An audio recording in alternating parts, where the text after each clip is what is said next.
কূটনৈতিক মহলে জোর আলোচনা শুরু হয়েছে ওয়াশিংটনে মধ্য এশিয়ার 5টি দেশের নেতাদের সঙ্গে মার্কিন প্রেসিডেন্ট ডোনাল্ড ট্রাম্পের বৈঠককে ঘিরে।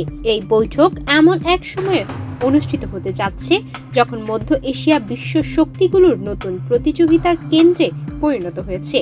এ অঞ্চলের বিপুল প্রাকৃতিক সম্পদ, কৌশলগত অবস্থান এবং ট্রানজিট রুটের কারণে যুক্তরাষ্ট্র, রাশিয়া ও চীনের মধ্যে প্রভাব বিস্তারের লড়াই ক্রমশ তীব্র হচ্ছে।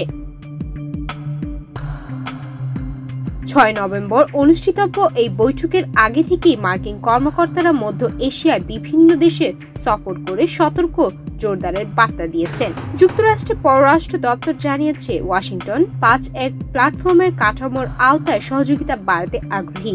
এর মাধ্যমে কাজাকিস্তান, কিরগিজস্তান, তাজিকিস্তান, তুর্কমেনিস্তান এবং উজবেকিস্তানের সঙ্গে বাণিজ্য ও নিরাপত্তা সম্পর্ক আরও গভীর করতে চান ট্রাম্প প্রশাসন। বিশ্লেষকদের মতে মধ্য এশিয়ায় ট্রাম্পের মূল লক্ষ্য 4টি: চীন ও রাশিয়ার প্রভাব হ্রাস, গুরুত্বপূর্ণ খনিজ সম্পদের নিয়ন্ত্রণ নেওয়া, সামরিক সহযোগিতা জোরদার করা এবং অর্থনৈতিক বিনিয়োগ বৃদ্ধি। প্রথমত, ভূ রাজনৈতিকভাবে এই অঞ্চল চীন ও রাশিয়ার প্রভাব বলয়ের মধ্যে পড়ে। চীন তার বেল্ট অ্যান্ড রোড ইনিশিয়েটিভ প্রকল্পের মাধ্যমে এখানে ব্যাপক বিনিয়োগ করেছে।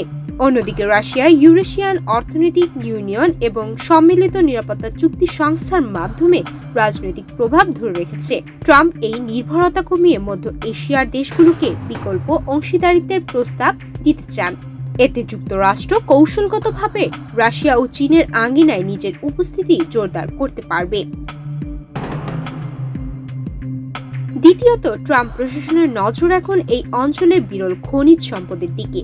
মধ্য এশিয়া বিরল মাটির উৎপাদন, ইউরেনিয়াম, তেল ও গ্যাস সমৃদ্ধ, যা আধুনিক প্রযুক্তি, সেমিকন্ডাক্টর ও সামরিক সরঞ্জাম তৈরিতে অপরিহার্য।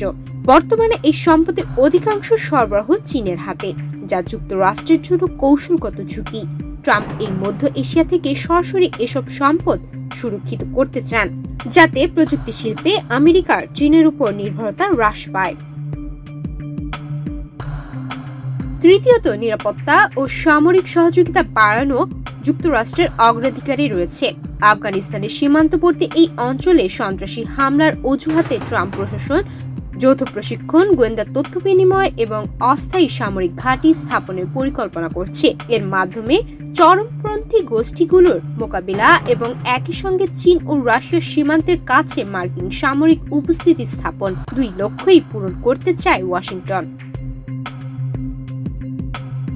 চতুর্থত, বিনিয়োগ, সফট পাওয়ারের ব্যবহারেও ট্রাম্পের কৌশলের অংশ। যুক্তরাষ্ট্র মধ্য এশিয়ায় শিক্ষা, প্রযুক্তি ও সাংস্কৃতিক সহযোগিতার মাধ্যমে প্রভাব বাড়াতে চায়। বৃত্তি প্রদান, বিশ্ববিদ্যালয় বিনিময় কর্মসূচি ও আমেরিকান কোম্পানিগুলোর বাজার প্রবেশ সহজতর করা এই পরিকল্পনার অন্তর্ভুক্ত। তবে সব দেশ এই প্রস্তাবে পুরোপুরি আশাবাদী নন। কাজাকিস্তান ও উজবেকিস্তান তুলনামূলকভাবে যুক্তরাষ্ট্রের সঙ্গে ঘনিষ্ঠ হলেও তাজিকিস্তান ও তুর্কমেনিস্তান এখনও রাশিয়া ও চীনের ভারসাম্য রক্ষার নীতি মেনে চলছে। অনেক বিশ্লেষক মনে করেন, অতিরিক্ত মার্কিন হস্তক্ষেপ এই অঞ্চলে অস্থিতিশীলতা তৈরি করতে পারে, কারণ মধ্য এশিয়ার দেশগুলো পূর্ব পশ্চিমের টানাপোড়েনের মধ্যে পড়তে চায় না। তবুও ট্রাম্প প্রশাসন মধ্য এশিয়াকে তার নতুন কূটনৈতিক কেন্দ্র হিসেবে দেখছে। এই অঞ্চলে প্রভাব বিস্তার মানে শুধু সম্পদ নিয়ন্ত্রণ নয়, বরং রাশিয়া ও চীনের চারপাশে আমেরিকার ভূ রাজনৈতিক বলয় শক্তিশালী করা, যা যুক্তরাষ্ট্রের দীর্ঘমেয়াদী কৌশলগত লক্ষ্যকে এগিয়ে নেবে। সুমাইয়া মিতু, বাংলাদেশ প্রতিদিন।